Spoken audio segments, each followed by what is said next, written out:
President of Uganda in the January 2021 presidential elections. He has previously served in the Ugandan Parliament from 2001 to 2016, where he chaired several committees and was a member of the Parliamentary Advocacy Forum, PAFO. As an MP, he chaired committees of Science and Technology and COSASE. He was also a kingpin of the Committee of Works and Transport for his entire time in Parliament.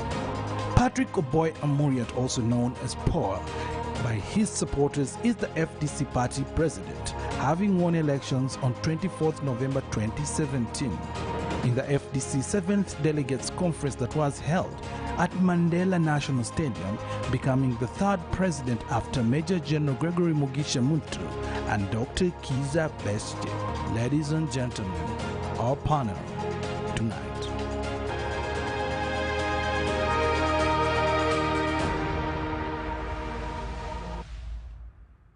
There you have it. That's our panel for the big debate tonight. And we'd like to hear from you. So please send in your views, questions and comments. Remember to use the hashtag #CTVBigDebate. Honorable Dr. Baryomunsi and Honorable Engineer Patrick Amuriat, welcome to the show. Thank you very much. And thank you for hosting us. And I'm happy to appear together with my friend. Politics aside, the partisan politics, but the Engineer Amuriat is very close to me, very close friend, and I'm happy to be here with him as we discuss these important issues. I remember seeing the two of you in the 9th Parliament. Absolutely. At least I saw that the work. When I was arrested. Yes. It was my stood surety for me. Yes, I remember that. And I appreciate you for that. Yes. Engineer, welcome. Thank you very much, Gabriel. And thank you for having me here today on CTV. I must admit this is my first time here, and it's really such a nice experience coming to debate with my friend, the Honorable Chris Baryomunsi from Kinkizi East, a place that I know well. I think this debate is going to be an easy one. Because we have known each other, we come from far. When Chris arrived in the House, in the 8th Parliament, I had already been there 5 years. And such a prolific debater, somebody who stood up to nonsense, said he wouldn't entertain that kind of mismanagement of public affairs. And at one time I thought he was tending towards the opposition. This was climaxed at the time when we lost the Honorable Nebanda. May her soul rest in eternal peace. He stood with progressive forces on one side, and I think really maybe rubbed the authorities the wrong way, and somehow had to be detained. And yes, it's right. We came to his rescue as a comrade, and we think that that was the right thing to do at the time. So I'm happy to be with Chris. He's a very big man now in government, that we as the FDC are working towards removing from power. And I believe that one day this is going to happen. Of course, viewers would know that I made a shot at the presidency. It wasn't by default. It's something that I've always dreamt about. And although it came earlier than I expected, it nonetheless came. And yes, I was there, crisscrossing the country. The rest, as they say, is history. We'll probably be able to write our memos one day to relate what exactly happened during the presidential elections. All right. We'll leave that for another time. The first presidential candidate to come to my constituency barefooted. He went to almost every place barefooted. He lost his shoes. He lost his shoes the day he was nominated. When the Museveni police decided to steal my shoes, I surrendered them to... You made a donation of the shoes. Well, you know that President Museveni did, address the nation yesterday in what we call the State of the Nation address. I'd like to first find out, Engineer Amuriat, did you watch the president? I didn't find time to watch the president, or Mr. Museveni as would always refer to him, but I have had the opportunity to read through what he did read yesterday, simply because at the time when the State of the Nation address was made, we were in court trying to seek the release of 6 female activists who had been kept in Luzira for about a week on trumped up charges, prisoners of conscience being held there.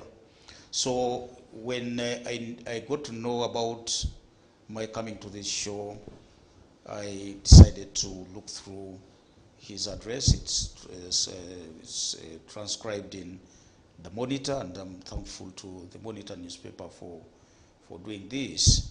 But that said, really, the opposition in Parliament decided to stage a keep away, this time not a walkout. I remember that during my time in Parliament, I think we staged 2 walkaways from the State of the Nation address, because we felt that it was repetitive and not bringing out the issues that concern the Ugandan people. And so, as political parties, we joined in this keep away, and therefore I didn't take trouble to tune in, even if I had time to do that, let alone the other commitments. So yes and no, I didn't watch it on television, but I did follow it through the newspapers. All right, and from what you read, what stands out for you? Did the president, because you say previously you've walked out, when you were in Parliament, you walked out when you felt the president was not addressing the issues he needed to address as a head of state. From your reading of his speech, in this speech, did he address those issues that you believe he should have been addressing? To answer this question, Real Gabriel, I think that one needs to know the purpose of the State of the Nation. What is the State of the Nation address? You have correctly cited that under Article 101(1) of our Constitution, that it's a tradition that the president of a country or head of state, for in this case Uganda, the chief executive of the country, comes to tell the country the state of the country. What has the country gone through in the last year? What do the people in power project that they will do in order to improve things? What kind of legislation is going to come as a result of what has been noticed lacking in legislation in the year before the State of the Nation address is read? And so what I would have expected Mr. Museveni to do is to address the teething issues of this country. One of them is the economic crisis of this country. And I think that Mr. Museveni, as has usually been his tradition, decided to play the blame game, throwing his arms in the air. He is now apportioning blame and giving it to Ukraine. The war between Russia and Ukraine is the cause of our crisis. He gave the impression that in terms of the security of the people of this country, everything was just fine. And yet, you know that the northeastern part of this country is bleeding. In the last few months, and it wasn't too late for Mr. Museveni to include this in his speech, Karamoja has undergone a lot of insecurity. And killings, actually, some of them unreasonable killings. So the high-handedness of the state. But going back to the economy, I think that we have been left by ourselves. It is true, we do not have any control over what happens in Ukraine. But you know, if the people in power, and I think I want to address this to my brother Chris, were asked to state to us, you know, if this war in Ukraine continued for another 1 year or 2 years, do the people in government want to suggest that Ugandans should continue to suffer the way they are suffering today? It's true that they're in power, and because they are in power, it is their responsibility to fix things. It is their responsibility to make things better, even in an environment that is very bad. And therefore, I think what Mr. Museveni said yesterday, we will keep waiting and waiting and waiting for the situation in Ukraine to improve before things improve in our country. That is defeatist. Okay. The third issue that I think that Mr. Museveni did not address well is the issue of production in agriculture. And it is common knowledge that agriculture employs about 80% of our population. And yet there has been very little emphasis given to agriculture. In terms of budget, Chris will probably know that in the current budget, less about 4% of the budget has been allocated to agriculture. That supports nearly 80% of the population. And when you look at the remedies that he offered, I think they are not going to help us break through as the farming community. No, water for production, for example, is something that has been talked about endlessly. I remember when I was doing my second term in Parliament, and this was between 2006 and 2011, Mr. Museveni running around the country talking about irrigation, promising heaven on earth, and saying to whoever cared to listen to him that, you know, the magic bullet for him was irrigation, water for production. And it's now over 10 years since that promise was made, and this rhetoric has been made over and over again in every State of Nation address, in policy statements, but nothing gets done. And so when he talks about value addition, you know, and I'm coming to the Vinci situation as well. We will get to the coffee. Yes, the coffee Yes. thing. When he talks about value addition and how we are donating to other countries, this is a common cry. It's a chorus, in as far as I'm concerned, that Mr. Museveni has indulged in. And I think that he's not provided the leadership in as far as this is concerned. And I think he's underrated what our forefathers did to this country in the agricultural sector. Okay. And we can ask questions like, you know, where is joint production and marketing? And this brings the issue of cooperatives, you know, to anybody's mind. Cooperatives that were killed by this current government and replaced with SACCOs. Something that is not working well.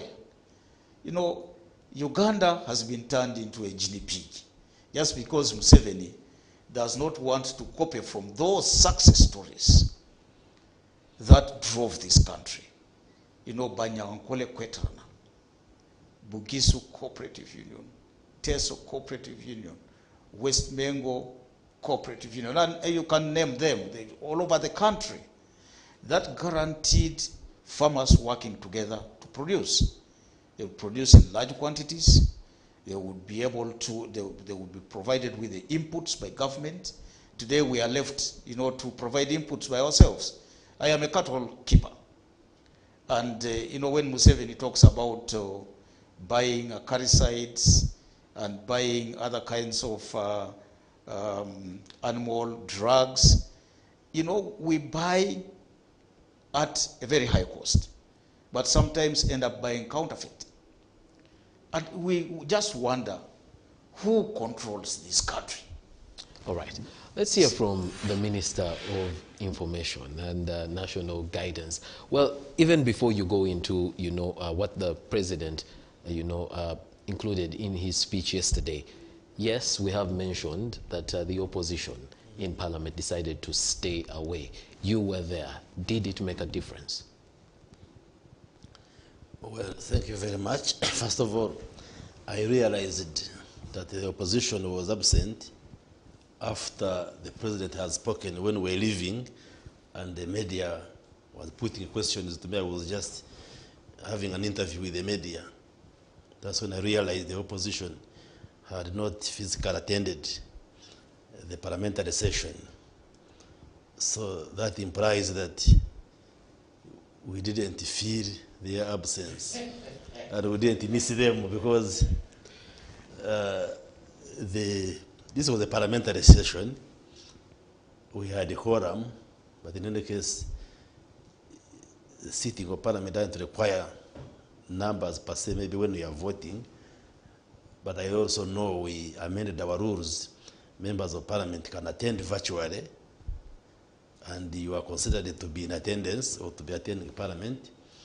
But you can also choose to watch from television, and therefore it was of no consequence. I don't know what point they were trying to make, because our rules provide for debate on the State of the Nation address, and the leader of opposition is enjoined to make a presentation, a rebuttal to what the president has presented. I believe that's Rule 53. Yes.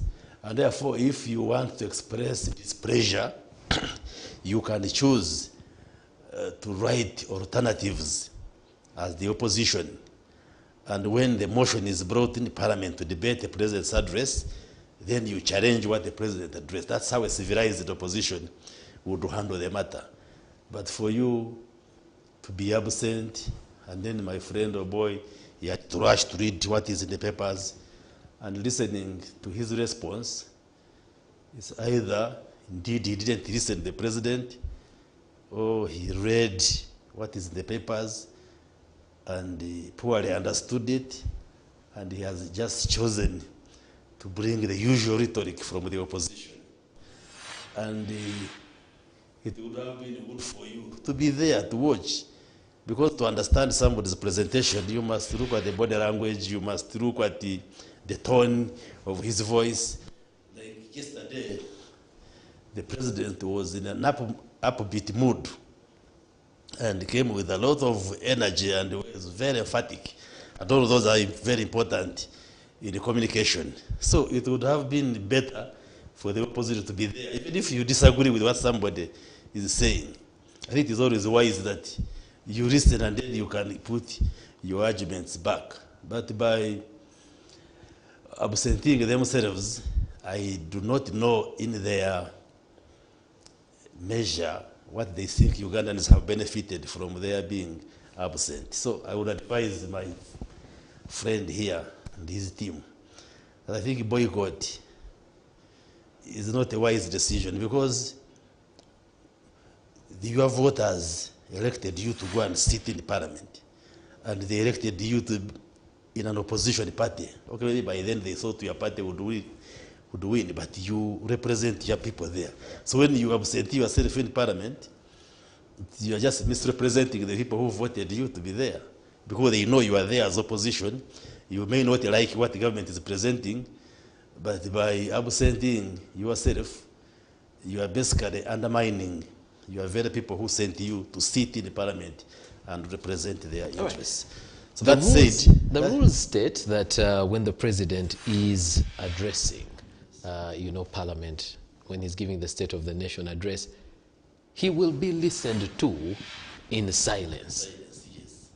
Now, since they were just going to sit there and listen and hear what the government is saying, so by you being aware, because this is the NRM government, he is the president, whether you like him or not.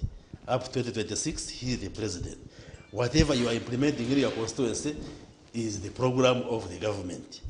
So I will now want to see whether the leader of opposition will refuse to bring his statement to make comments on the president's address, since he never came. Well, I believe he will make that statement, and in his press conference, he stated that whereas they've stayed away from the State of the Nation address, they will be present for the budget reading because they participated in that process, and you know, that touches on the lives of Well, their it people. is their choice. They can even absent themselves for the rest of the session or the rest of the period of parliament. It's up to them. But me, as a parliamentarian, when they are presenting, we sit and listen to them. We have never walked out when the leader of opposition is presenting. We may not agree with what he's presenting, but I am duty bound as a member of parliament to sit in and listen to his alternative views. The views he is presenting may not necessarily be the same as what I hold, but in a democratic space, you should listen to each other. So for them to walk out on the president or absentee themselves, I don't think it adds a point. All right. But secondly, I think the president spoke very well, and he did a clinical analysis of the situation in Uganda, bringing out the positives and where challenges are. Of course, what my friend is saying, I don't know whether, because he didn't listen to him, when he says, the president said, we wait for the war in Ukraine to end. I don't know where he had that one from. It's neither written in what you read, neither did he say so. But he spoke very well on a range of issues. The state of the economy, security, what has been accomplished, COVID, and he clearly told us where we have come from, where we are, and also gave us what is coming in terms of the legislations and the programs which government has lined up. Like on the issue of the economy, when the president says the Russia-Ukraine conflict is part of what we see today, he is correct. That is factual. Why? Because a number of items which we manufacture here locally, like bread, like cooking oil, like soap, we get raw materials from outside. They are imported. Like Ukraine grows a lot of wheat and other materials. We know Russia is the biggest exporter of oil and petroleum products. Now, when an embargo, for instance, was put on Russian products, we have seen a change in the pricing of fuel globally.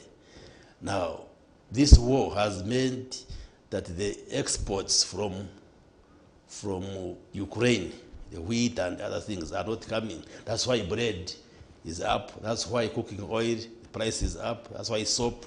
So those are facts. And the other factor is the post-COVID environment. We have explained this before, that during COVID management, the whole world was put under lockdown. And that suppressed supply of most materials. Now, when COVID came down, there was now global opening of space. Schools were opened, hotels opened, and the public spaces opened. Now the demand for most materials went up. So the supply-demand dynamics, plus the Russia-Ukraine conflict, is what explains this imported inflation. Because the situation in Uganda is what is obtaining elsewhere in the world. Because the opposition wants to create an impression as if inflation and the rising commodity prices are only in Uganda. No, look at America, look at Sri Lanka, where there is a huge crisis, our neighboring countries. So this phenomenon is global. And that's why we've been arguing. Some people have said, oh, you cut taxes, you provide subsidies. But in our considered opinion, these are not solutions to the prevailing challenge. Because even in neighboring countries where they have tried to reduce taxes, put subsidies, the situation has even gone worse. And the president was very clear that for us, our emphasis shall be reorganizing the budget to put more resources in production. Items like palm oil and all those raw materials we get from outside, can we grow most of these raw materials here and produce them? We have to put money in industrialization so that we create jobs for our young people. That was the thrust of the address of the president. So he provided the solutions. He clearly told the Ugandans the direction we are taking, and he clearly said the Uganda government cares about the situation which is happening, and he gave a number of solutions. Unfortunately, my friend didn't attend. He may not have picked that. He talked about security in Karamoja, what has been going on, and how government has pacified Karamoja, and many other issues. So it was one of the best addresses, in my view, that he has made in the last many years. And I have watched and listened to him for a number of years. Yesterday's, those who are objective will tell you it was one of the best addresses the president has made. All right. According to Dr. Baryomunsi, that was one of the best addresses. We have now surpassed the threshold for middle income status. Yes. All right. For those who did not watch that bit of the president's address, let me ask the technical team to play it so that as we continue this discussion, especially on that issue, we are relatively on the same footing. By the budget time, in the next few days, we'll be standing at US dollars 45.7 billion by the exchange rate method, and at US dollars 131.6 billion by the PPP method. This means that the GDP per capita is now $1,046. You remember the entrance points for the lower, the entrance point, not points, the entrance point for the lower middle income status is US dollars 1,036. We have now passed that figure. Congratulations. However, to be declared a middle-income country, you need to sustain this for 2 to 3 consecutive years. I am confident we shall overperform in achieving that. All right, there you are, the president talking about Uganda, entering the lower middle income with a gross national income per capita of 1,036. This following the National Household Survey that's stated by the Uganda Bureau of Statistics, stating that 12 million Ugandans were living below the poverty line, an increase from the previous year. The previous year was 8 million. Also earlier this year, in January, I believe Liberation Day, at the same venue in Kololo, the president stated we would, get to lower middle income status in 2026. What happened that a few months later, at a time when inflation has gone up, the cost of commodities have gone up, purchasing power of Ugandans has gone down, how come for this indicator, Dr. Baryomunsi, we seem to be going up? Yeah, 2026 was a projection. By the way, you confirm whether you have attained the target is through studies, like you have said, the studies by UBOS. Yes, there may be those phenomena, but you see, when you say the number of those below poverty line has increased, those are absolute numbers. But you must also look at proportions and rates. And while there may be inflation, but there are other sectors of the economy that are moving, say, look at housing and construction sector, it was not affected by COVID. Actually, there was more construction during the COVID time, lockdown, than even before. Things like agriculture went on, moved on during the lockdown. So, yeah, but Dr. it's not Baryomunsi, that the aspects that affect the gross, the gross national income are aspects like the size of the population, the aspects of the exchange rate. These have actually changed negative. The population has increased, the exchange rate has worsened. So by the indicators, that would affect, the gross national income per capita. no, that's why I'm telling you that the absolute numbers, say population below poverty line, you may think they have increased, but what is important is the proportion to the total population. For instance, I can tell you the figures from the same UBOS have been indicating that from the mid-90s, the proportion of the population below the poverty line that spend $1 a day. In 95, the figure was 56%. This has been going down over time to the extent that in 2016, it had dropped to one time 19, then it rose to 21, and now recently down to 20.3. So from 56. So there. Now, with your naked eye examination, you may think poverty is increasing, but the figures show you differently.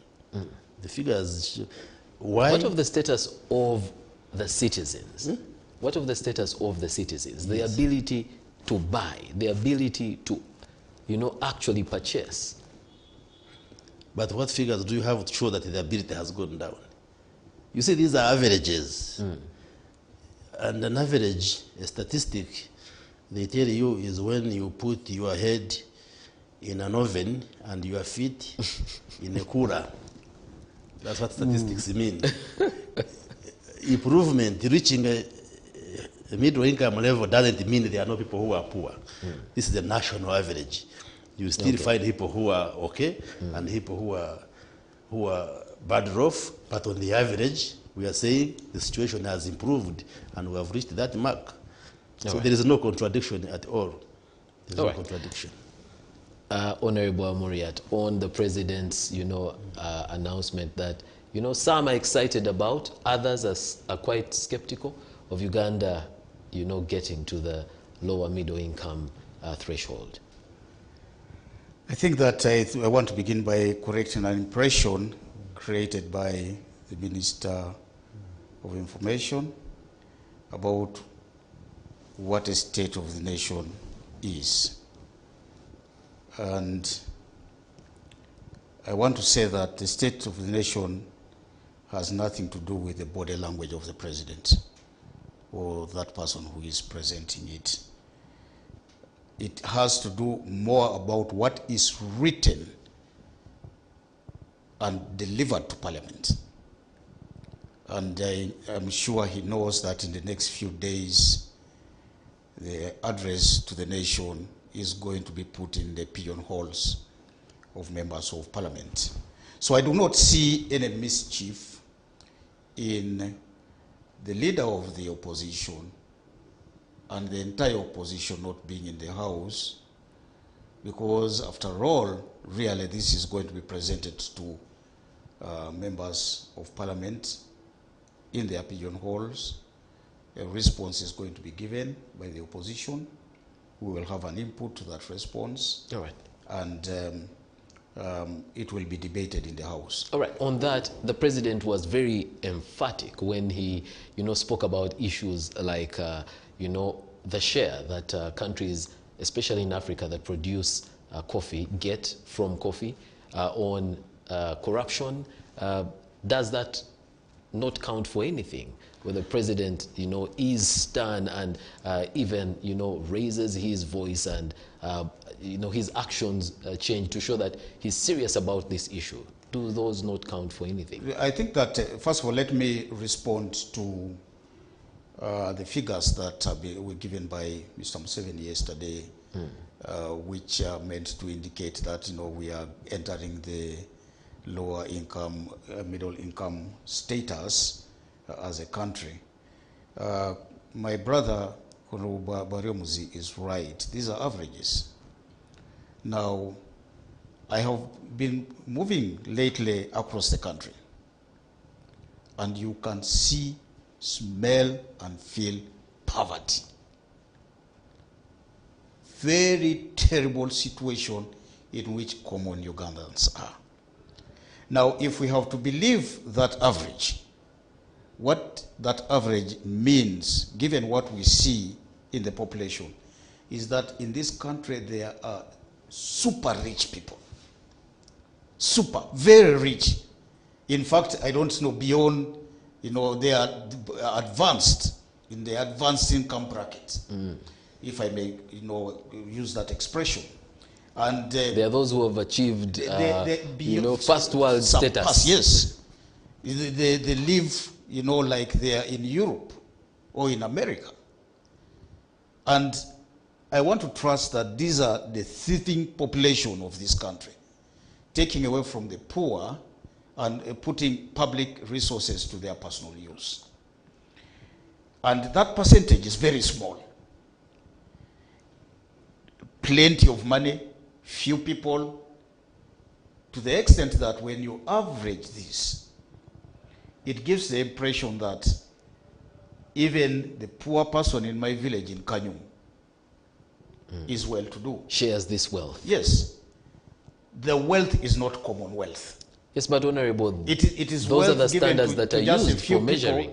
To just a few people at the expense of the majority. And that is the kind of distorted system that the NRM government is running. Honorable Muriach, we're not the only ones who use those averages. Well, yes, you know, in mathematics and statistics, this is used. But I think really the real situation on the ground, that's a global figure which is completely different. You see, in other countries, wealth is shared. Opportunities are shared. You can access contracts, you can access opportunities, you can access bank loans equally. And so those averages really are a clear reflection of what the situation of the people in those countries are. In a country where there is endemic corruption, where there is nepotism and tribalism, where there are no equal opportunities given to the citizens of the country, you will find there are people who are downgraded, not on account of their being lazy or not, you know, contributing towards the commonwealth. Indeed, they wake up early in the morning, go to their fields, but what do they get out of their sweat? Zero.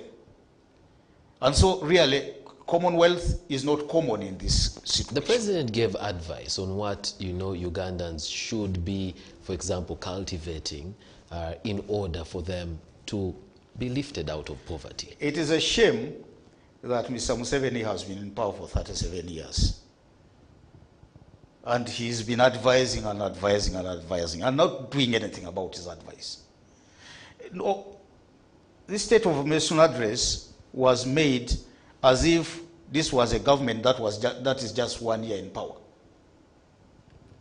But the Baryomuzis have been in power, you know, for a longer time than all the other governments put together. And so they ought not to have been part of the lamentation. They ought not to even be, you know, bringing new solutions to old problems. Those problems should have been countered much earlier. They should have, you know, solutions to them should have been found.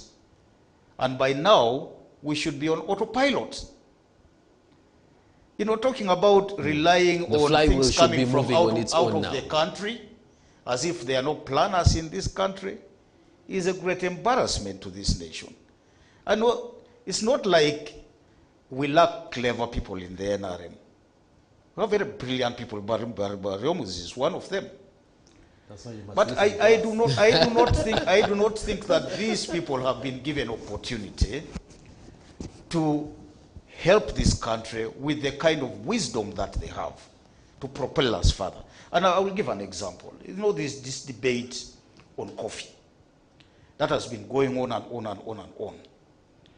At one time, it looked like there was this super investor who was, you know, who could lay the golden egg, you know, and coming to fix the problems of the coffee industry in our country.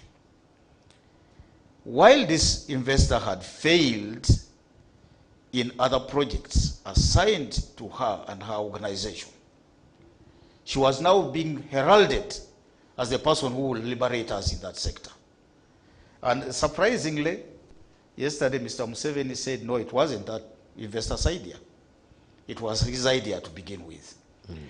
But there's been an awful lot of debate across the country, in our national parliament, where the voices of the people should be heard. They have all said, no, this is not a good deal for this country. It's not going to take us anywhere. Now, because Parliament, like any other institution in this country, is under capture, Mr. Museveni has prevailed over Parliament. One person. You, the 500 plus who are in the House, do not understand this. I am the only one who understands it. We cannot donate our coffee. We are going to produce it here. The owners of the coffee are saying, meanwhile, saying, no, it is we who are producing the coffee. We don't want this woman and her company because we think she's going to rip the country of its resources. And, you know, I don't know what my brother is going to say. The capture of the entire state, this is manifested in such acts by the head of state. And so I think that sometimes when we think that the state of the nation address is going to help us, I think it is just merely in fulfillment of the tradition, because the Constitution directs. Mr. Museveni had the choice, he would probably amend that article of the Constitution so that, you know, he runs this country in the way that he would please. All right, the views of Engineer Amuriat. And Dr. Baryomunsi, after the break, you will have an opportunity to particularly talk about the issue of coffee. But he did talk about the fact that, and we know that he has, you know, the FDC has been going around the country, because we did invite the Honorable Amuriat for a talk show, and he was up country. And so we know they've been going around. But he says on their trips they have seen poverty, they have smelt poverty, you know, and is the government actually blind to what is on the ground? Okay. Well, first of all, it is a tough job being in opposition, because you have to look for things to appear like you are criticizing the government, even when you don't believe what you are saying. I'm sure deep inside the engineer, you don't even believe what he's saying. First of all, he said the little wealth being created is by few maybe government people stealing government money. I thought that's an abuse to Ugandans, because even when you go town now, you'll find women making chapati, making ends meet, trying to do business. You go downtown during the day, there are people in Chikubo selling all sorts of merchandise, traders coming from his place, coming to Kampala to shop. Actually, this growth, this wealth is largely being created by the private sector. So for you to come on a national television and really abuse those many Ugandans who are working hard day and night. I know people who take cattle to DRC, they take merchandise to South Sudan, and those are the people who are creating the wealth. And then you say, those are people who are stealing money from government. I think it just marks of not knowing what's going on in the country. And my friend engineer is saying, because we've been in power for 36 years, we should have turned Uganda into a paradise, into heaven. The reason why we are in leadership... Actually, he's not pulling that out of the blue. You did promise that 2020 would have middle income status. Yes. We are 2 years late. Even the figures are being doubted. So this is against your own plan, the 10-point program. First of all, you know, we were hit by COVID, which caused the major... COVID was yes, you just end of 2019. Which caused the major disruption. And that's why there has been that slight delay. But finally, we've reached there. You see, when Jesus, for us who are Christians who believe in Jesus, was going to heaven, he went to prepare a place for us, and for us to remain on earth. But he never said the journey on earth to reach there would be very smooth. It's the struggle. The reason why we are in leadership is because there are problems. If Uganda was heaven, he wouldn't be wanting to be in power. We are in power, we are in leadership to solve people's problems. If we were leading utopia, if we were leading the kingdom of heaven, we wouldn't come for the votes. Okay. So, there is nowhere in the world where you would say the leadership has created heaven on earth. There are always challenges, there are always problems, and we strive to solve those problems. And if time was allowing, I could demonstrate to you that under the NRM leadership, there has been tremendous change for the better, because we don't measure the quality of life using naked eyes. Like you say, I went to the village, I saw and smelled poverty. Yes, you may smell it. But from a scholarly standpoint, we don't measure some of these things with our naked eyes because they may be deceptive. What we use are figures. That's why we have UBOS. That's why we carry out studies every 5 years. That's why we carry out a census to get the figures. And whoever doubts the figures which are presented by government, you can carry out a parallel study and give us what your figures show. Like if you are saying the president is lying, we have entertained the middle income status, you carry out your own studies and say, for us from our studies, this is what the GDP is. And then we shall challenge you on how you have carried it out. But for you to just come and form an opinion that you don't believe when you do not have contrary figures, then that one is debate for P7 of water is better than fire. All right. It becomes a debate of observation is a method. Water yes. is Okay. better than fire. Yes. Unless you have contrary figures that are scientifically worked out, then you should not just say I don't a key agree. figure that determines Chris a key figure that yes. knows that both of you are. Yes, observation is one way, to assess a situation. For example, if you are driving through the countryside and you see village after village with housing made out of grass thatch. Well, the president has used observation before. If, in fact, using that parameter, he said when he flies over Uganda, he sees many iron, iron sheet roofs, which shows that Uganda is developing. Today I was looking at a tweet, somewhere of a police station, somewhere in police post, somewhere in Western Uganda, in Kasese, with a grass-thatched building for its station. And that does not reflect really a country that has... We are not saying we have eliminated poverty. See? No, but we are saying the situation is improving. So for you to discount what we observe and what we hear from the people is again not being insensitive. You may not be able to tell the trends. You just observe what you are seeing, but are you able to tell where we are coming from? How does this relate with people who live below the poverty line, the 12 million people that we are talking about? Those flowery figures of yours. I think you need to go and revise those figures, Doctor, and give us the true figures. Otherwise, you may be taking this country for a ride and pleasing yourself based on those figures, and really missing the point that there is additional work that needs to be done in order for you to attain those The levels. opposition is supposed It to is- provide alternative And they, policy measures and they will, and figures. since they are challenging these figures, probably Yes, they will do but studies. the alternatives and- must be evidence-based, Yeah. not mere opinionated just statements. All right, we need to Yes, go if for we a give break. figures, you dispute them, provide counter figures. and tell us the methodology you have used. All right, we need to go for a break at this point. We will continue the debate after these messages.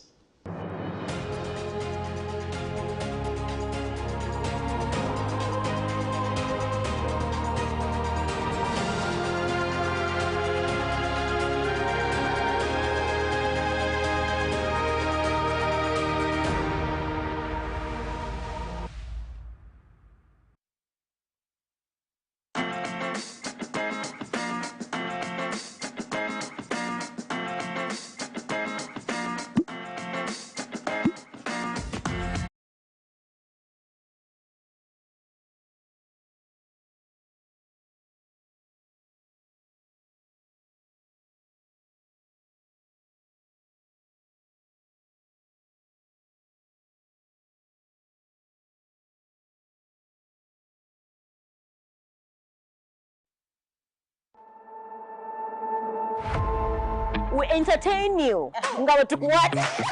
Amanya Shami Manja, omubwati President Birabiri Mukaga, akabonero koti. Nanga wento naliya nafuka ikankomya aliya one but tikutema olwaleero. Naye tubasuubiza ntugenda kubanga tuli mu bitundu ebyenjawulo. Ani yayambadde obulungi. Kakoye ki akazze ku mulembe. Ne gown ya black erina tiara ya black. Tiara. Tiara. English of my kind. Tiara. I feel the beat. You feel the beat? Yeah. Olwokuba bakuta ekigero oba feeling the beat. Show bagiyita situations ko ground. This is a buffet kyagala ky'olyako. Beerako ku CTV totemya. Don't blink. Now showing on CTV. Don't blink.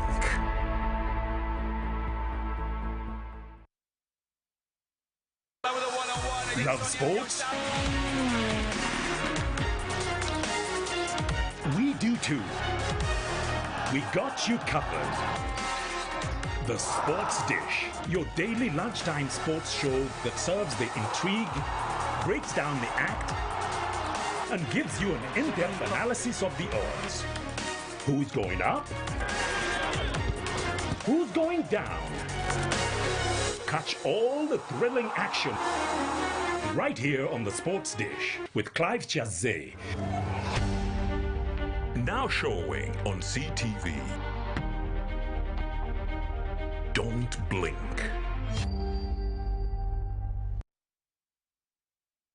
Three words: convenience, passion, and pride.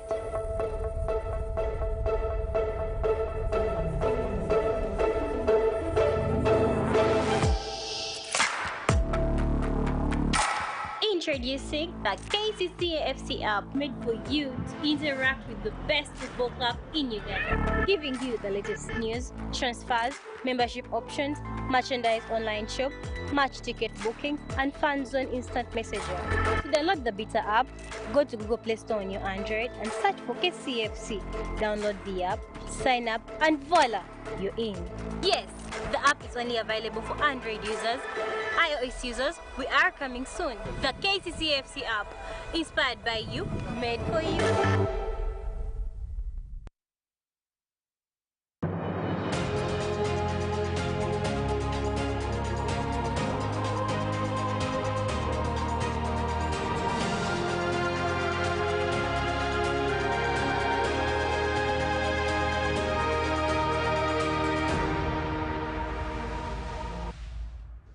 Welcome back from the break. Thank you for staying with us here on CTV. The show is The Big Debate, I'm your host, Iguma Gabriel, with two guests.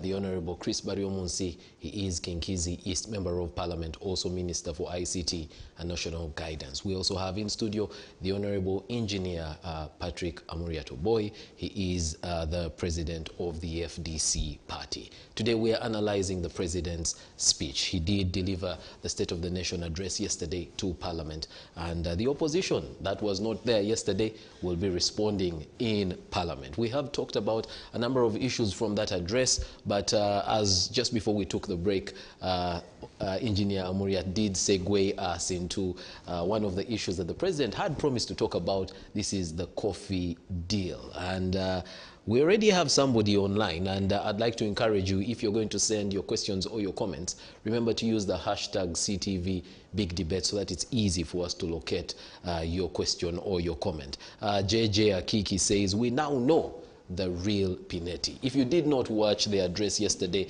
you have no idea what JJ is speaking about. Let the technical team just play for us that part of the President's speech. I met Madam Pinetti, the one you have been attacking. She had no idea about coffee. It is not her. She had no idea about coffee. I, however, could see that she had a wide network of contacts. I asked her to look into coffee. After some time, she came back with a positive report that it was doable. I am the one who told her. She didn't, for her, she was in hospitals. Therefore, those attacking that project are supporters of Okenenura, to bleed of Africa, perpetual bleeding. If they were not, they would have responded to our call of 1986 and after to come forward and add value to coffee and seek government assistance. All right, and if we had more time, you would, hear the President requesting those that are interested in, coffee, Uganda's coffee, to be available to meet with him, because he is willing to meet with them, and that the government will support those who are ready to develop Uganda's coffee. Honorable Chris Baryomunsi. The President, as earlier promised, he did speak extensively about this coffee issue, which in our view as government maybe has not been properly understood, because what he was saying, that all along he has been looking for a way of adding value to our coffee so that Uganda can fetch more money from the coffee that we grow. In principle, that's what the whole contract is about. And therefore, he's saying that Uganda, like other countries in Africa, grow coffee, but the coffee benefits the outsiders more than the people who grow this coffee. And therefore, the effort is to add value, to process this coffee locally here, so that you sell it at a higher amount of money, and therefore the country gets more revenues, and the farmers get better money than what we are getting. That's the principle. Now, there have been concerns about the details of the contract. And we have listened. We are a democratic government that listens to people. And he said, okay, we are going to have further engagements with all the stakeholders. I hope when he calls for meetings, people like Honorable Amuriat, who represents a big section of Ugandans as a leader of a political party, will come and give views. If it requires amending the provisions in that contract, they will be amended. Because the intention is good, but maybe some people are uncomfortable with the clauses in the contract, which government has said, no, we have no problem. If Ugandans are uncomfortable with some provisions, we can look at them. And I think also what has been riling Ugandans is maybe the investor herself. Because of the earlier contract she had been given of BOA, registering maybe slow progress. That's also what could have been annoying Ugandans. But the point he was making that the goal of adding value to coffee for Uganda to earn more revenue from the coffee you grow should be appreciated by any sensible Ugandan. Then the details can be worked out. Isn't it a concern that a person who, you know, probably has expertise in hospitals and things of the like is now the one going to be adding value to Uganda? No, she's not the one actually. What the president is saying is that he used her to look for investors. And actually the people going to invest in the coffee are investors from Dubai, not her. Maybe those details are not given to Ugandans. And that's the point he was saying. He said, you know, this lady is not in the coffee business. But when we got in touch with her because of our international network, we asked her to get us investors who can come and add value to the coffee. That's the point the president is making. So it's not her, but she identified investors. You will appreciate that it's probably the first time we're hearing of the investors being from Dubai. It hasn't come out any other time. You are the one who is... I am a government spokesperson, I am now telling you. And that's what the president was saying, that he used her. You have had the opportunity to defend this before. How come this is the first time we're hearing about those investors from Dubai? Maybe you have not heard me before. We've been talking. You see, the problem with many Ugandans, they just rush into conclusions without maybe listening and trying to read and appreciate. So the point the president was making was that this lady... If you remember this contract, the one that was, you know, that was made public and caused that storm. Yes. The person who signed was this investor, Pinetti. That's true. And not investors from Dubai. That's true. She's the one who signed. Yes. But so if she's not the investor, how come she's the one who was signing? Yes, you can sign because she's coordinating the investors who are coming to do the investment. There's nothing wrong. For instance, in Rubowa, is she the contractor? Rubowa Hospital, is she the one doing the construction? Or there is a Chinese firm that is doing the construction? I think this whole thing is shrouded with confusion and fakeness. And it's really disappointing because, you know, listening to Mr. Museveni saying it was not Pinetti, and I believe that is Vinci. It was his idea, and he wanted very much to get Ugandan coffee processed, which means really okay for him. It wasn't open to anybody, you know, who has expertise. One gets confused about the role of Pinetti, this lady, who then goes ahead and signs a contract. Even if we really needed an investor, I think there would be a better way to source that investor. You know, ask for an expression of interest. You know, and then, you know, people would come up, those in Dubai, you announce it internationally. I'm sure that people with expertise would have come knocking on our doors to say, here we are, we have got this level of expertise, we can measure to the task, we have done this kind of work before in Latin America, in wherever coffee is grown, and we think we can do it. And then due diligence of those organizations or companies will then be carried out. For the size of our economy, attracting investors is not as straightforward as that. But the president does analyze the coffee industry and says it's a $460 billion industry. Coffee growing countries get just 24 or so billion of that. The African countries get $2.4 billion of that share. And he says, as Uganda, we have to drastically do something different for us to actually create the value here. This is their attempt to do, you know, what he believes is best for the coffee industry. Much as it would look like a good attempt, you know, it risks a lot of things. Remember that there are people who actually earn a living out of coffee. Many people would be affected if a deal went wrong. And so we've got to be sensitive about that. All right.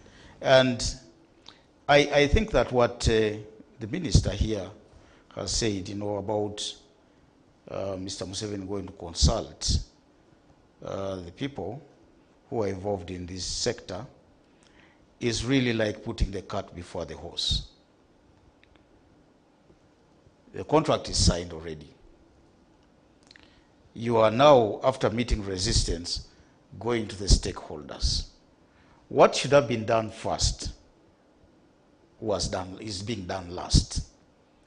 And under normal situation, if this country hadn't been captured, by a few people from the owners, consultations should have started first. From the grassroots level, from this coffee grower to stakeholders in the industry, All right. to exporters of coffee, including, big organizations like Bugisu Cooperative Union, that is in the coffee business. And then, from that point, you work upwards. Okay. Introduce the idea to them, before going to source for a person who can process our coffee. But, things are being done upside down, I think in response to the resistance, because the Buganda Kingdom has spoken. Bugisu Cooperative Union and other stakeholders have spoken. The coffee grower has spoken. Their representatives in parliament have spoken. But Mr. Museveni is still resisting. All right. It's like something that is foregone, and therefore just consulting people now is window dressing. Yes, Dr. Barimusi, for the storm that this coffee deal has whipped up, you say the NRM government listens to its people. You said earlier on that private sector is the one that is making these developments. Private sector has spoken. Why can't government just walk away from this and actually bring it to the stakeholders? When people speak, you must listen to them. First of all, yes, you are saying the storm, but it's just a storm in a teacup. So it's not as big as... No. Gabriel, you must be a Christian. In the Bible, there is where Jesus, I think the Gospel of Matthew, was traveling with his disciples, and he had taken a nap. Then there was a storm, and he got scared, and they had to wake him up. Master, we are drowning, the boat is capsizing, there is a lot of storm. And he said, you people of little faith, how can, we have done miracles, how can you be scared of a mere storm? So similarly, that's the same message I give Ugandans. NRM is a record of delivering what promises and meaning well for Ugandans. All right. So Dr. why should this small issue? Yes.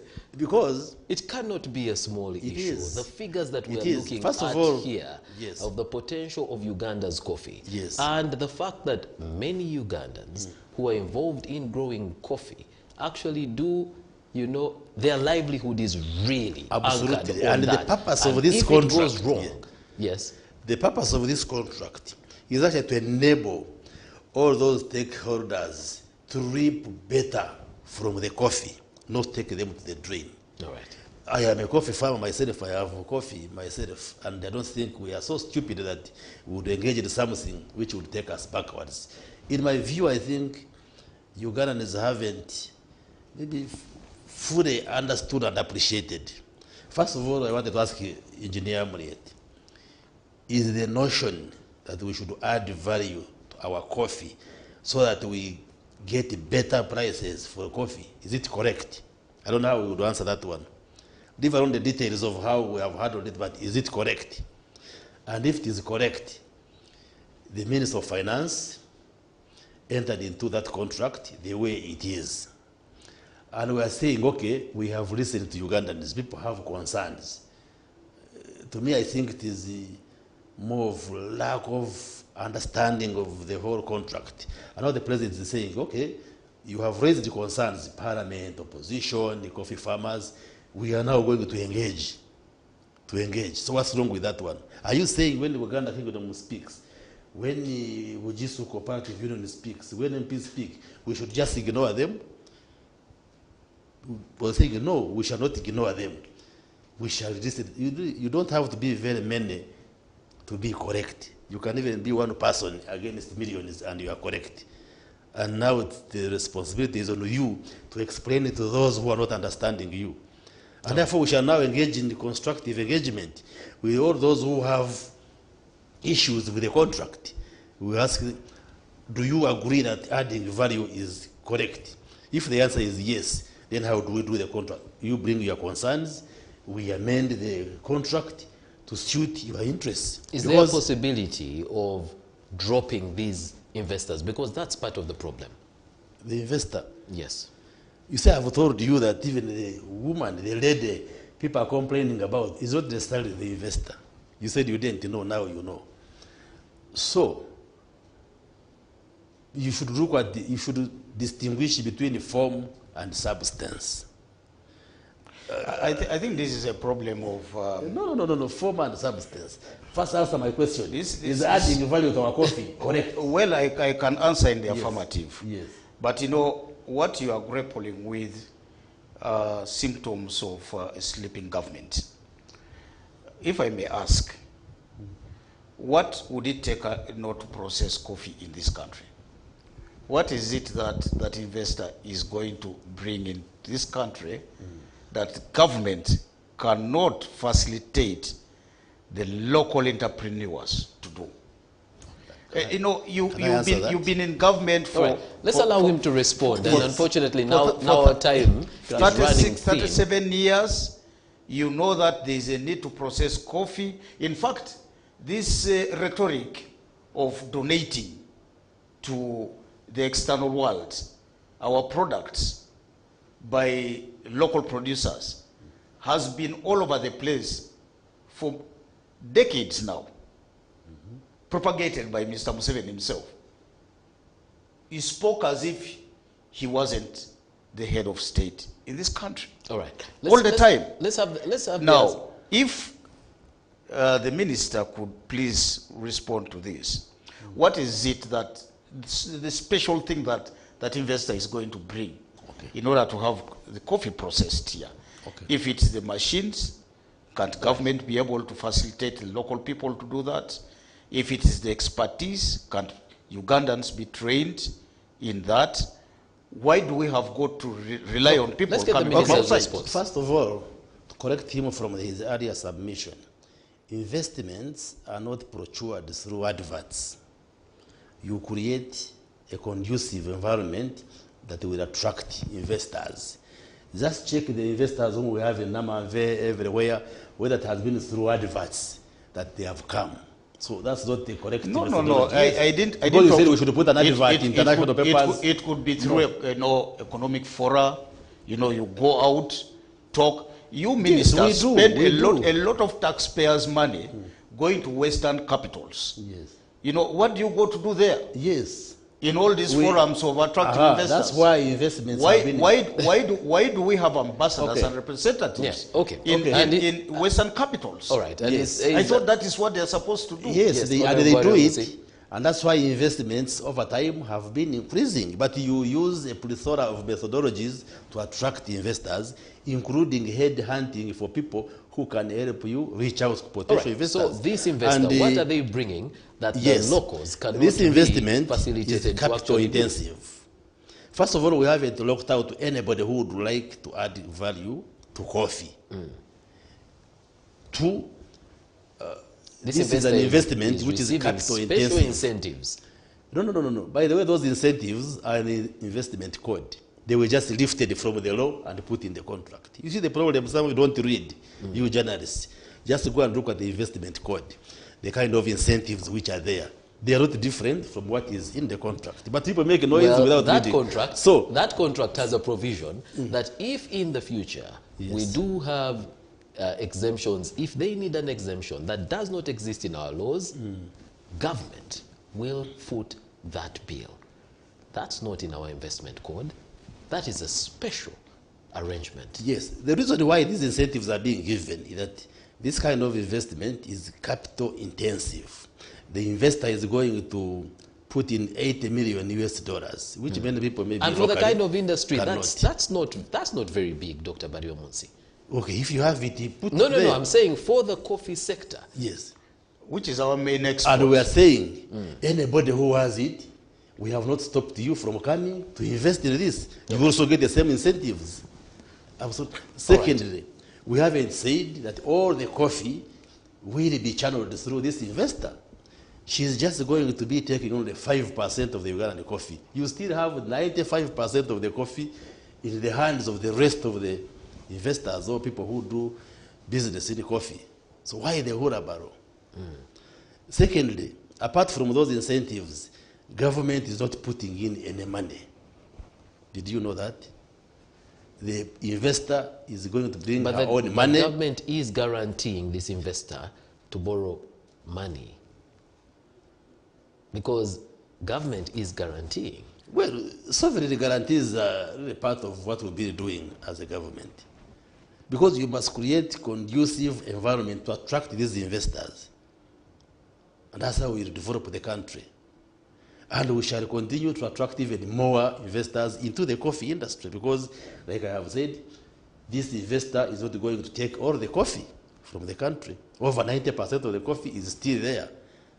If there is a Ugandan who can also invest in this industry, he or she is welcome. Okay. And the same incentives will be provided to the same investor. Right. Gentlemen, because that's of time. That's why I'm saying this is just a storm in a teacup. All right, gentlemen, because of time, we need to move on. And I'm looking at the other things we wanted to cover. We may not have the time to. So if we could just switch to, I believe, one more video that we have, touching on, the state of affairs in the country, democracy, and the playing field of those that believe that we are not on the correct democratic path. Let's watch this bit of the president's speech. In the villages, from the community and the country, you saw what was happening with the Namugongo people. These people just walking from all over the place. And you have all these negative fellows, like the ones who basically walking to work. If you are walking peacefully, who will mind about you? You could say millions. The people who are in Namugongo, were they not millions? Walking from all over the place. But they are walking peacefully and with good intention. Who would bother with them? But if you are walking to cause trouble, we cause trouble for you.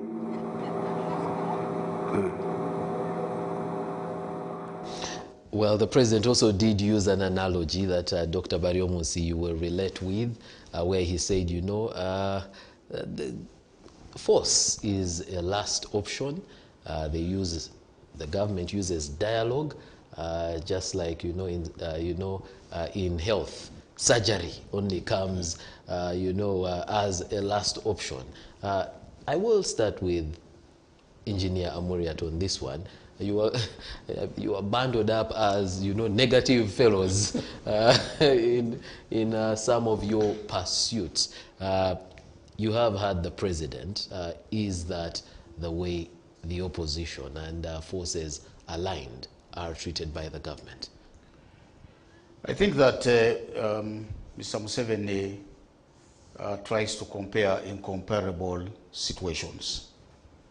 Marching to Namugongo, I personally walked to Namugongo, short distance, to go to the Catholic shrine where I met my brother, and we celebrated the matters together.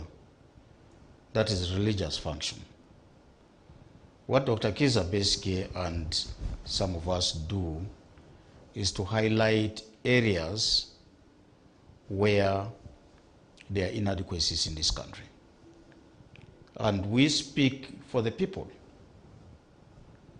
And therefore, when Mr. Museveni sees political opponents having people gathered around them, he feels uncomfortable. He feels threatened. Now, as far as the expression of what we do during civil disobedience, for example, activities, is concerned, ours is non-violent. And the FDC has always maintained that never shall we pick up arms, use force to bring change to this country. We will use non-violent means. There is no single day I have seen Dr. Kizza Besigye walking, and he makes the journey from his home and attacking people, beating up people, or throwing stones at them. He walks and instead gets harassed. I think that Mr. Museveni needs to recast the way he does business with the opposition. He should not look at us as enemies of this country. We are just political opponents, seeking to have the voices of the people who are voiceless heard, creating awareness among the people. And this is why we come out and say, look, we have had enough of this, do something about this. Now, I had expected Mr. Museveni to talk about the harassment of opposition leaders. I know that the State of the Nation Address 2022 does not apply to the election, but we were harassed during the general elections. I am one of the victims. I went out exercising my democratic right. In the 65 days given to presidential candidates, I was arrested 45 times. Sometimes, being arrested twice or 3 times in a day. Before that, in the run-up to the election, we have this law, the Public Order Management Act, POMA, that we have always gone around with while challenging the police force. And this act is misread. It's on account of that act that we cannot assemble. And this applies to today. Museveni says if you want to demonstrate, then go to Kololo. He's gazetting Kololo as a demonstration area. You cannot demonstrate elsewhere in the country. If somebody in Koboko is aggrieved, or somebody in Kisoro, and they want to express their grievance, should they take a bus and come to the Kololo Strip to demonstrate there? I think this is a curtailment of the freedoms of the Ugandan people. Right. And in exercise of your rights and your freedoms, are you cognizant of the rights and freedoms of others? Because especially the residents of Kampala know what happens when political activity, whether it is what you're calling a non-violent demonstration by the opposition, happens. You see, at one time we were told that we used to move with Bayai, who would steal people's things. And we challenged the authorities by saying, don't bring the police, allow us to walk with the so-called Bayai and see if anything gets stolen in the central business district or in the streets of Kampala. And they wouldn't buy into this. The cause of chaos is the police force, overzealous military people deployed against us. They are the ones who shoot and kill people. They are the ones who tear gas ordinary citizens. They are the ones who inconvenience business people. Right. If we were allowed to walk peacefully through Kampala, nobody would touch anybody's property. All right. Dr. Bariumusi, Ugandans have a right to assemble, even for political reasons. Yes, Ugandans have a right to assemble, to protest, and express themselves the way they want, but within the law. This is not a lawless country. Whatever activity must be within the limits of the law. One such a law is the POMA, which he has alluded to. The only way you can challenge it is to go to court for provisions of that law to be nullified by court. But as long as... Court actually has pronounced itself on the Yes. interpretation of some sections of the public Yes, and order I'm sure management Act. police... You see, the and I'm law, sure- the law is misread because there is section 5 of that It's law. not you to interpret the law. No. It's the No. court, It yes. is actually, you don't need even to be a lawyer to understand that law. Well, You don't. You and I made that law. We're Yes, both in the we're house. together, yes. It was supposed to... And so you understand the spirit Yes, of the law. we know where it comes from. yes, but you And, see... you know, section 5 excludes political parties from the restrictions within the law. They do not have to apply to the police. It No, restricts But it you does, it does when you have state, town it hall does meetings. state the, It's when you have town hall it states meetings. the particular meetings, Yes, of the not protests. political parties that If it will is an not fall official under the meeting of a ambit party, of this law. Like Yes. you call a delegates conference, those are excluded. But for you Excuse to me. protest because you're opposition... Our meetings can be rallies, you know. No, really. But Yes. Honorable Barrio Munsi, That's what I'm saying. I hope you are not saying that the provisions of this law supersede those of the Constitution that guarantee these rights of That's your own assembly, of statement. association. Even the Constitution says you have rights, but also with responsibilities. The Constitution is very clear. So what I'm saying is that, yes, you have rights, but exercise them within the limits of the law. And that is the standard all over the world. We have evidence of where the opposition has demonstrated, even here in Karegwe, and their supporters start looting people's property. We have evidence. One time when We've always been interested in knowing how the authorities know that these are opposition supporters. Because it looks like we have... they have labels uniform, on- they on have ourselves. T-shirts, they have paraphernalia which distinguishes them. We have evidence, for instance, when, I don't remember which year, whether it was 2011 or 16, when the president had been sworn in, the convoy of the president and the visiting presidents were pelted with stones. And around Bwebaja, the supporters of Patrick here stole tomatoes, mangoes, maize, which was being sold by the roadside. We have evidence. The other day there was a procession of the opposition town, and the police officer, Ariong, was hit with a stone and killed. I don't know how the orphans are doing. So you can't say that your protests are Dr. Barrio innocent. Musi, that is sad, So, but that is sad. Who- That that's also very sad. Ugandans are shot at Yes. by the police. Is And we government condemn, concerned about what happens to their we their orphans? condemn any senseless killing of people, whether it's by police, security officers, or opposition. That we don't. And we punish those who break the law and kill innocent Ugandans when they shouldn't have been killed.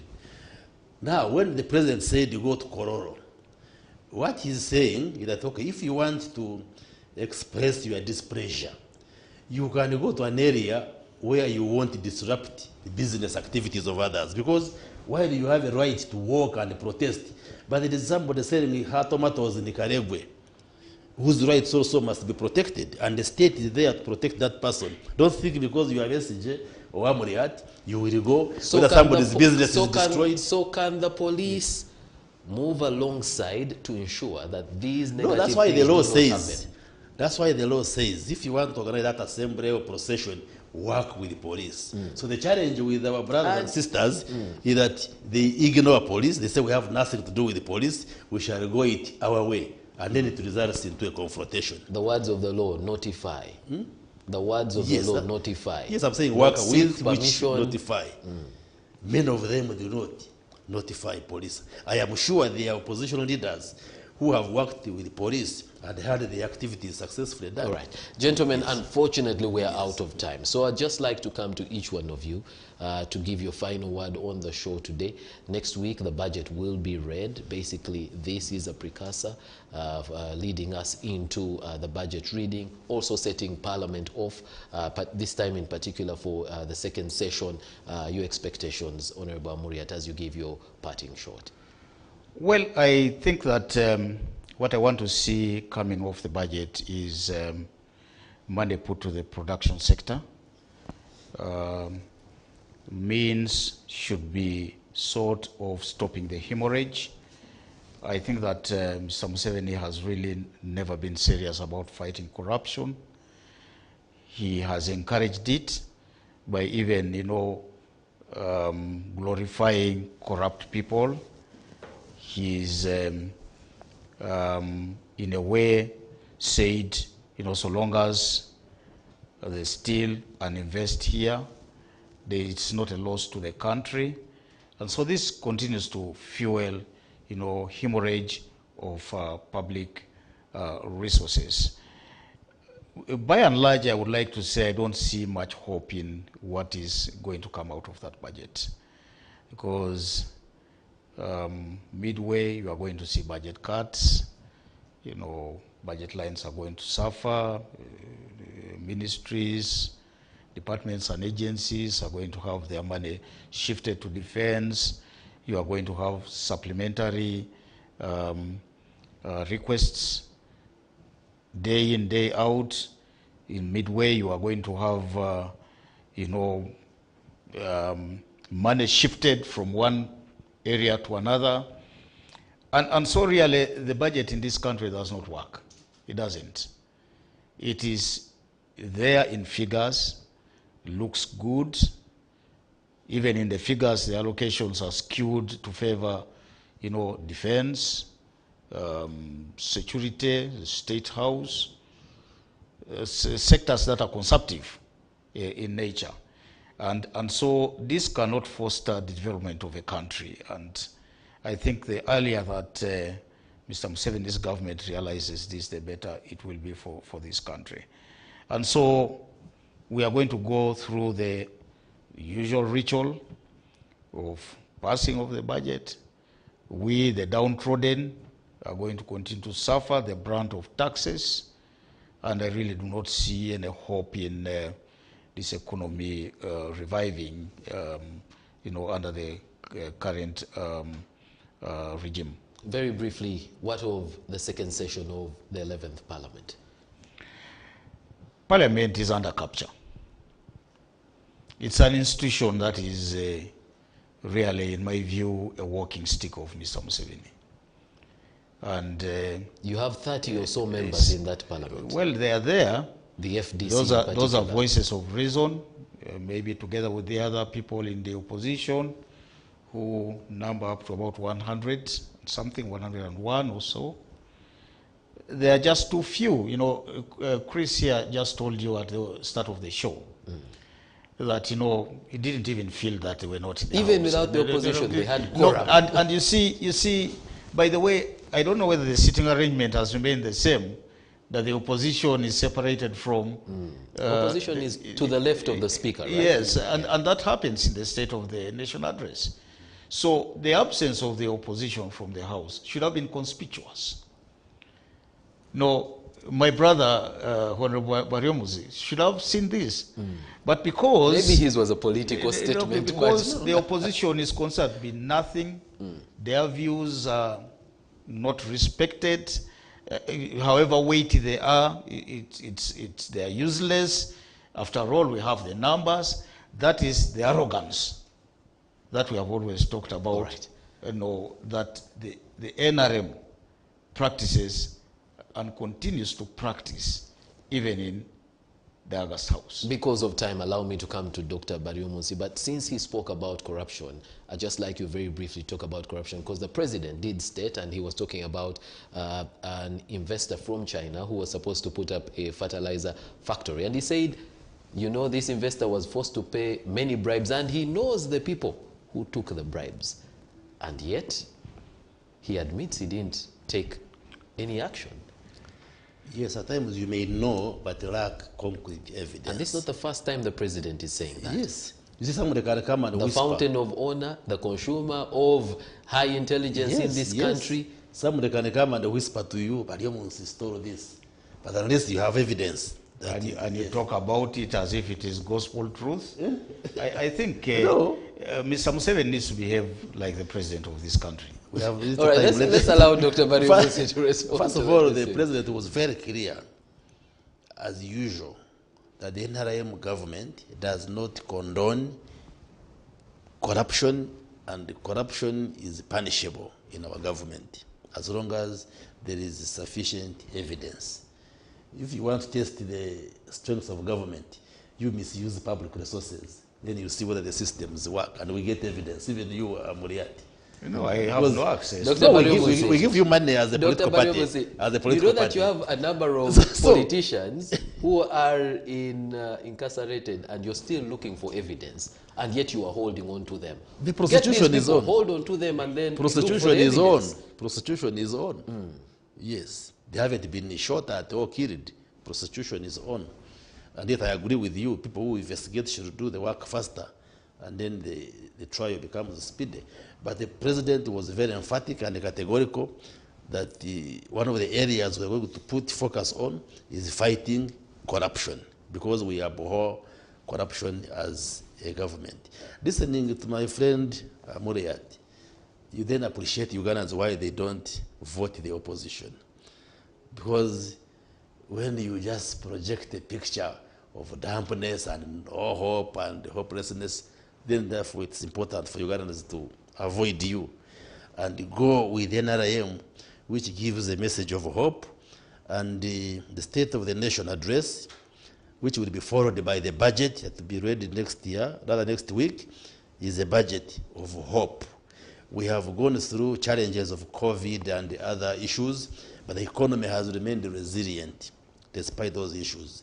And what we've done, as the Minister of Finance will read next week, that we have reorganized the budget to focus on those areas which will boost production, including hiking the pay for our scientists, including secondary school teachers, health workers, and I want to assure the other workers who are not scientists that the plan by government is to raise their pay, but we have just started with the scientists. All right. And therefore it will be a budget that gives hope to Ugandans. Just be patient. The inflation which is happening now is transient, is temporary. Within due course, it will be over, and then we shall be up in the sky. All right. Well, Dr. Barry Omunsi has restated that next week the budget will be read. It will be read on Tuesday, and on Wednesday we will analyze the budget. We hope that you can invite us back here. Yes, that the opposition and government will send us senior government officials from both sides to discuss the budget. We'd like to thank you very much for being a part of the big debate tonight. We'd like to thank Honorable Barry Omunsi and Honorable Muriat for joining us for this edition of the show. Tomorrow is National Heroes Day. We will be celebrating our heroes. I hope you can celebrate the heroes in your life and those who have made a sacrifice from this country. Until next week, when we have another episode of The Big Debate, from me and our guests, it's a good night. God bless you. Stay tuned and don't blink.